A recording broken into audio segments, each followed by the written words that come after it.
திருவோண நட்சத்திரக்காரர்களா நீங்கள்? கோபமும் குணமும் ஒருங்கே அமையப்பெற்று தாயிற் சிறந்த கோயிலும் இல்லை என அன்னையையே அம்மனாக தரிசிப்பீர்கள். தெய்வ பக்தி மிகுந்த உங்களுக்கு உகந்த தலம்தான் இந்த பிரசன்ன வெங்கடேச பெருமாள் ஆலயம்.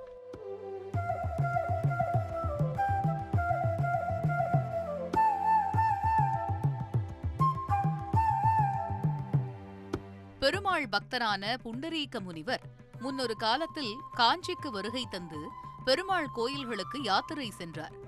அப்போது திருப்பார்கடல் எனும் ஊரில் அமைந்துள்ள பெருமாள் கோவிலின் பெருமைகளை கேட்டு ஏகாதசி நாளில் தரிசனம் செய்ய சென்றார். ஆனால் உள்ளே நுழைந்தவருக்கு காத்திருந்தது அதிர்ச்சி. ஏனெனில் முன்னாள் இருந்தது நந்தி. அட, பெருமாள் ஆலயத்திற்கு பதில் சிவாலயத்திற்கு வந்துவிட்டோமே என அங்கிருந்து வெளியேறினார் புண்டரீக முனிவர். அப்போது முதியவர் வேடத்தில் வந்த சிவனோ, முனிவரே, நீங்கள் வந்தது பெருமாள் சன்னதிக்குத்தான் என கூறி அவரை உள்ளே அழைத்து சென்று அங்கிருந்த ஆவுடையின் மேல் ஏறி நின்று பெருமாளாக பிரசன்னமாகி தரிசனம் தந்து அரியும் சிவனும் ஒன்றே என நிரூபித்தார். அமர்ந்த கோலத்திலும் கிடந்த கோலத்திலும் புண்டரீக முனிவருக்கு அவர் தரிசனம் தர பெருமாள் பிரசன்னமானதால் இங்குள்ள பெருமாள் பிரசன்ன வெங்கடேச பெருமாள் ஆனார்.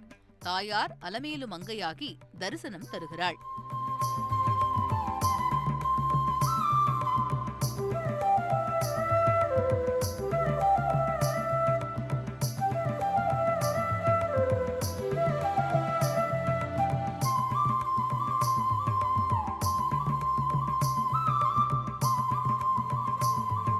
பெருமாளுக்குரிய நட்சத்திரம் திருவோணம். சந்திர பகவான் தான் பெற்ற சாபத்தினால் தேய துவங்கவே அவரது 27 நட்சத்திர மனைவியருள் ஒருவரான திருவோண நட்சத்திர தேவி மிகவும் வருந்தினாள்.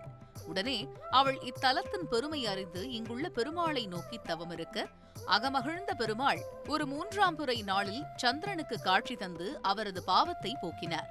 அன்று முதல் இத்தலம் திருவோண நட்சத்திர தலமானது. திருவோண நட்சத்திரக்காரர்கள் அடிக்கடியோ நட்சத்திர நாளிலோ சந்திரனுக்குரிய நாளிலோ அல்லது 3ஆம் பிறை நாளிலோ இங்கு வந்து வழிபட்டால் கல்வி அறிவு வளரும். காது, மூக்கு, தொண்டை மருத்துவர்கள், வழக்கறிஞர்கள், ஒலிப்பதிவு சம்பந்தப்பட்ட தொழில் செய்பவர்கள், திருமணத்தில் தடை உள்ளவர்கள் இங்கு வந்து வழிபட்டு பலனடைகின்றனர். திருவோண நட்சத்திரத்தில் பெருமாளுக்கு நெய்விளக்கேற்றி துளசி அர்ச்சனை செய்தால் நினைத்த காரியம் நடக்கும். திருமணத்தடை நீங்க 108 விரலி மஞ்சளை மாலையாக கோர்த்து அலமேலு மங்கைக்கு சூட்டி அர்ச்சனை செய்யலாம். சிவனும் பெருமாளும் ஒன்றாக அருள்பாலிக்கும் தலம் என்பதால் இங்கு பிரதோஷம் சிறப்பாக கொண்டாடப்படுகிறது. இங்குள்ள பெருமாளை தரிசித்தால் திருப்பார்கடல் பெருமாளை தரிசித்த பலன் கிடைக்கும். இவ்வாலய பெருமாளுக்கு சொர்க்கவாசலுடன் சேர்த்து 3 வாசல்கள் உள்ளன. வைகுண்ட ஏகாதசி அன்று சொர்க்கவாசல் திறக்கப்பட்டு மூலவரையே நேரடியாக தரிசிக்கும் பாக்கியம் இங்கு கிடைக்கும். கோவிலானது காலை 7:30 மணி முதல் மதியம் 12 மணி வரையிலும், மாலை 4:30 மணி முதல் இரவு 7:30 மணி வரையிலும் திறந்திருக்கும். சென்னையில் இருந்து 99 கிலோமீட்டர், வேலூரில் இருந்து 40 கிலோமீட்டர் தொலைவில் உள்ளது இந்த கோவில்.